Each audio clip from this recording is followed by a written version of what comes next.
Hello guys, welcome to my mini blog. আজ গিয়েছিলাম একটা কার্তিক পুজো বাড়িতে, উদযাপন ছিল। যেহেতু টেস্ট পরীক্ষা চলছিল, কদিন ভিডিও দেওয়া হয়নি। গিয়ে খেয়ে নিয়েছিলাম ফুচকা, তার সাথে কফি আর পকোড়া। কফিটা খেতে দুর্দান্ত ছিল এবং পকোড়াটাও খুব ক্রিস্পি ছিল। খেয়ে কিছুক্ষণ বসেছিলাম, তারপর ওই 8টা সাড়ে 8টা নাগাদ খেতে বসে পড়েছিলাম, যেহেতু আমাদের অনেকটা বাড়ি যেতে হবে সেই কারণে।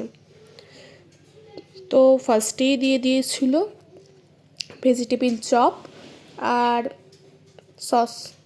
খেতে খুব ভালো ছিল, দেখেই বুঝতে পারছো অনেকটা ক্রিস্পি।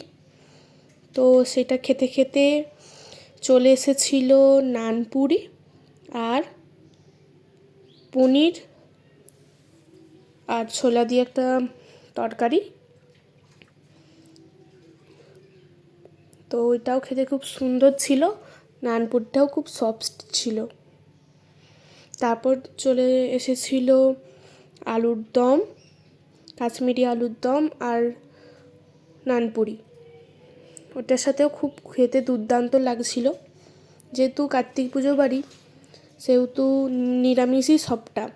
তারপর দিয়ে দিয়েছিল চাটনি, পাঁপড় আর মিষ্টিও দিয়েছিল, যেটা আমি স্কিপ করে গেছি, খাইনি। তারপর দিয়েছিল মিষ্টি দই আর একটা পান মশলা। তারপর দইটা বসে বসে খাচ্ছিলাম, তারপর বাড়ি চলে গিয়েছিলাম। সেই ভিডিওটা নেওয়া হয়নি।